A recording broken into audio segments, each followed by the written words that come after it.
We are going to do something on Greenland, whether they like it or not. You know what their defense is? 2 dog sleds. We need Greenland for national security. Greenland. Greenland. Greenland. Greenland. Greenland. Greenland. आखिर बर्फ की तह से ढका हुआ ये island अचानक दुनिया की अटेंशन का मरकज कैसे बन गया? क्या वजह है कि अमेरिका इतनी शिद्दत से ग्रीनलैंड के पीछे हाथ धोकर पड़ चुका है? इसकी जो असल वजह है वो मिनरल्स, ऑयल या अमेरिकन सिक्योरिटी से कहीं ज्यादा अहम है।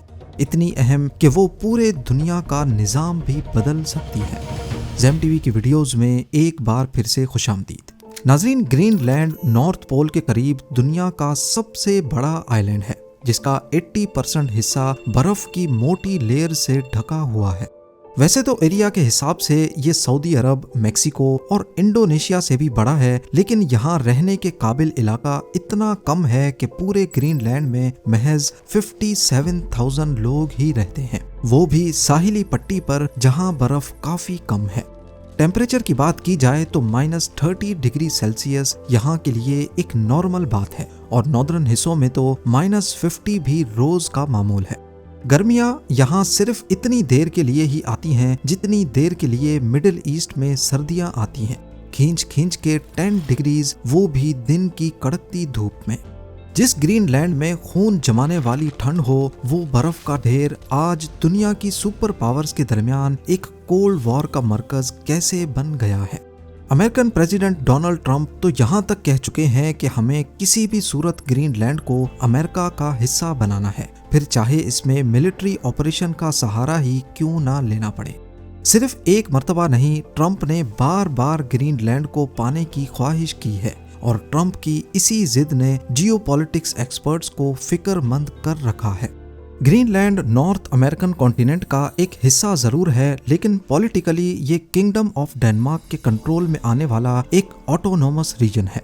डोनाल्ड ट्रंप की ख्वाहिश है कि ये यूनाइटेड स्टेट्स ऑफ अमेरिका का हिस्सा बन जाए, लेकिन आपको ये बात भी बताता चलूं कि ट्रंप वो पहले शख्स नहीं है जिन्होंने ऐसी ख्वाहिश जाहिर की हो। अमेरिका ने ग्रीनलैंड को हमेशा अपनी नेशनल सिक्योरिटी का एक लाजमी हिस्सा समझा है।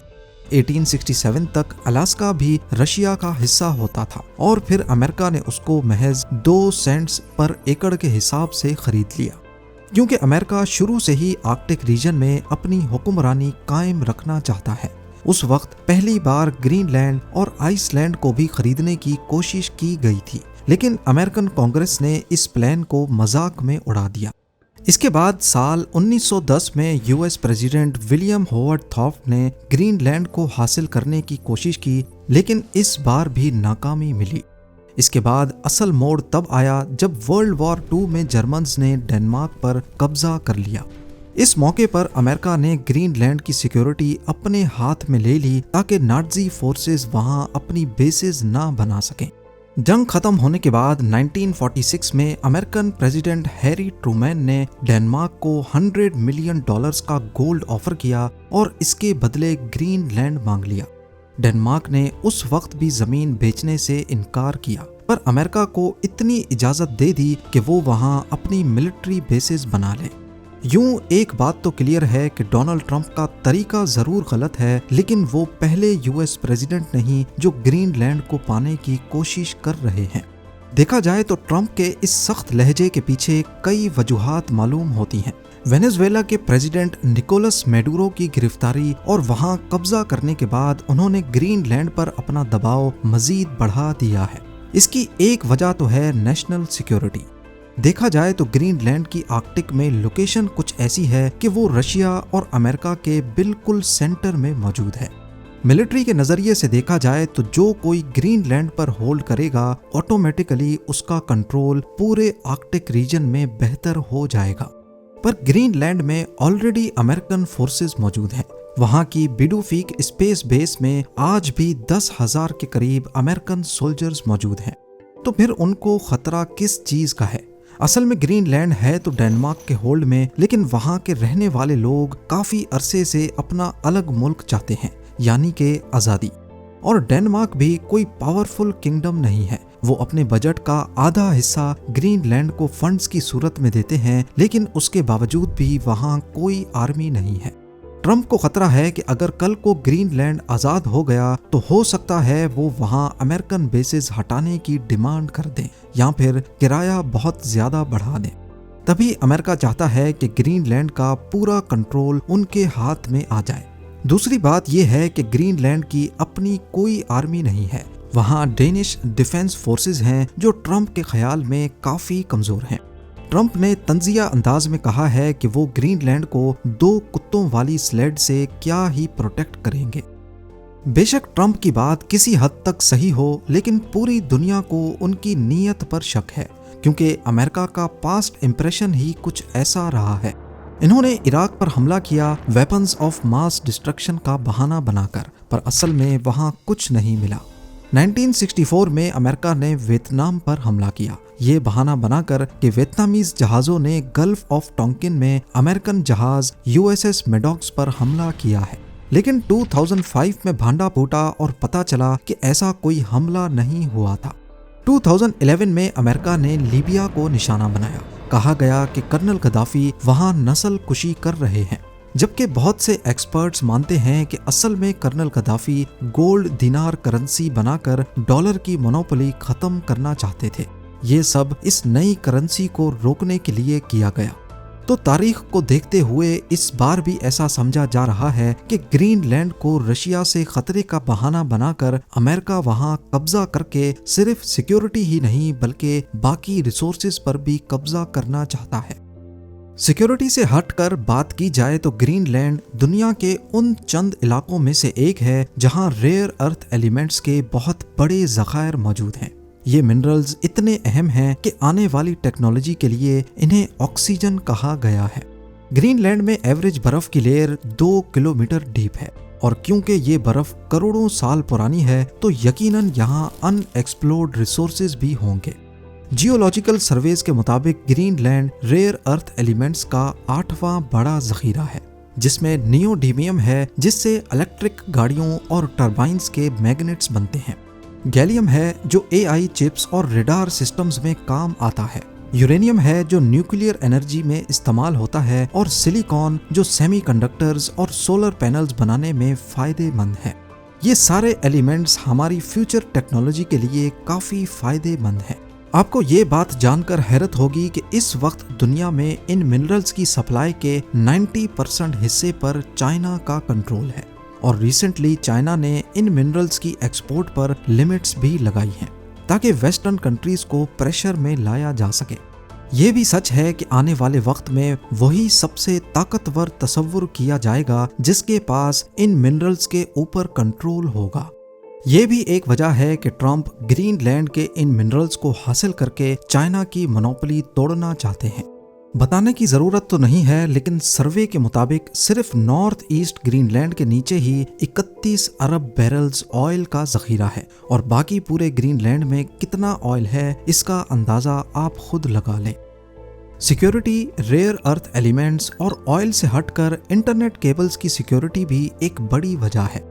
जैसा कि आप जानते हैं कि दुनिया का इंटरनेट और कम्युनिकेशंस का निज़ाम समंदर के नीचे बिछी हुई केबल्स के जरिए चलता है। ग्रीनलैंड का मकाम ऐसा है कि यहाँ से गुजरने वाली केबल्स अमेरिका और यूरोप को आपस में जोड़ती हैं। रशिया की गोस्ट वेसल्स अक्सर इन केबल्स के आसपास देखी गई हैं, और अमेरिका को डर है कि जंग की सूरत में रशिया इन केबल्स को काटकर कम्युनिकेशन का निज़ाम धर्म भरम कर सकता है। उनका मानना है कि अगर ग्रीनलैंड अमेरिका के पास होगा तो यूरोप और अमेरिका के बीच आर्कटिक समंदर में ये केबल्स भी महफूज रहेंगी। इसके अलावा अगर आप ग्लोब को देखें तो ग्रीनलैंड हमारी दुनिया के टॉप पर मौजूद है।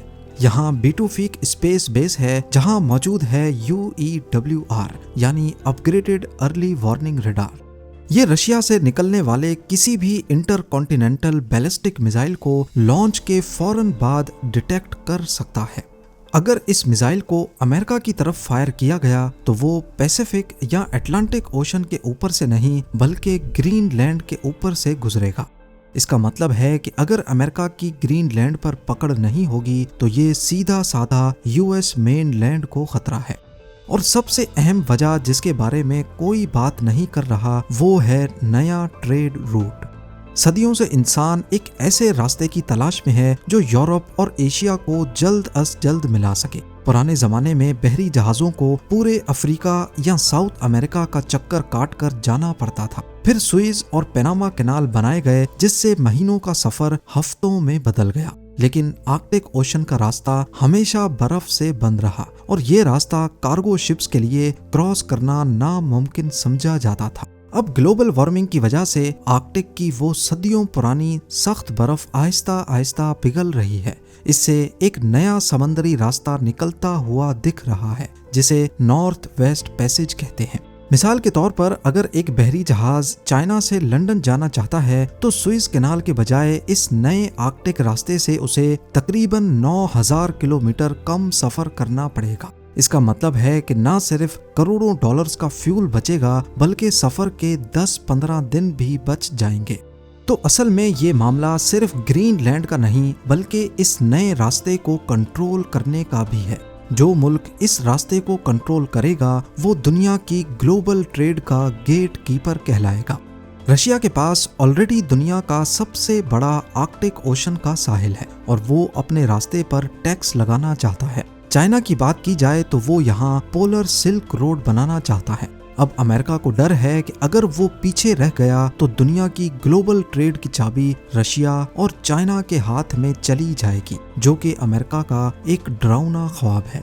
देखा जाए तो ग्रीनलैंड इस पूरे नए रास्ते की एंट्रेंस पर बैठा है। अगर अमेरिका ग्रीनलैंड का मालिक बन जाता है तो वो इस नए समंदरी हाईवे के लिए एक टोल प्लाजा का काम करेगा और ये वक्त ज्यादा दूर भी नहीं है। एस्टिमेट्स के मुताबिक आने वाले 10-20 सालों में बर्फ मजीद पिघल जाएगी और shipping industry north west passage का रुख करने लगेगी। पर अगर अमेरिका ने ग्रीनलैंड हासिल कर लिया तो एक्सपर्ट्स का मानना है कि ये मामला ग्लोबल पॉलिटिक्स में एक नई जंग खड़ी कर सकता है। कैसे? डेनमार्क नेटो का मेंबर है। डेनमार्क की प्राइम मिनिस्टर ने साफ साफ कहा है कि अगर अमेरिका ने जबरदस्ती ग्रीनलैंड पर कब्जा करने की कोशिश की तो ये नेटो का खात्मा होगा। नेटो का बुनियादी असूल है कि एक अलाई पर हमला सब पर हमला तस्वुर होगा। अगर अमेरिका अपने ही अलाय डेनमार्क के इलाके पर कब्जा करता है तो नेटो अलाइज आपस में ही लड़ सकते हैं। अगर ट्रंप अपनी जिद में कामयाब हो जाते हैं और ग्रीनलैंड किसी न किसी तरह अमेरिका के कंट्रोल में आ जाता है तो दुनिया पर इसके असरात इंतहाई संगीन होंगे। पहला, अमेरिका दुनिया का वाहिद आर्कटिक सुप्रीम लीडर बन जाएगा। दूसरा, यूरोप और अमेरिका के दरमियान मौजूद सदियों पुराना भरोसा खत्म हो जाएगा। तीसरा, अमेरिका मिनरल्स का बेताज बादशाह बन सकता है, जिससे चाइना को शदीद धचका पहुंचेगा। चौथा, ग्रीनलैंड में माइनिंग वहां के इकोसिस्टम को बदल सकती है, जिसके असरात पूरी दुनिया को भुगतना पड़ सकते हैं। और पांचवा ये कि वहां के मकामी लोग अपनी सदियों पुरानी तहजीब और आज़ादी खो देंगे। आर्कटिक की पिघलती हुई बर्फ जहां नए रास्ते खोल रही है, वहां दुनिया के लिए नए खतरात भी पैदा कर रही है। और अगर ऐसा हो गया तो वर्ल्ड वॉर 1 और 2 के जैसे दुनिया में एक नया माइंडसेट खड़ा हो जाएगा कि जो भी ताकतवर है वो कमजोर पर हमला करके उस पर कब्जा कर ले। ये कहना भी गलत नहीं कि ग्रीनलैंड का जो भी फैसला होगा वो पूरी दुनिया में आने वाले 100 सालों का फैसला होगा। अब ये अमन का फैसला होगा या फिर वर्ल्ड वॉर 3 का, ये तो वक्त ही बताएगा। उम्मीद है जेम टीवी की ये वीडियो भी आप लोग भरपूर लाइक और शेयर करेंगे। आप लोगों के प्यार भरे कमेंट्स का बेहद शुक्रिया। मिलते हैं अगली शानदार वीडियो में।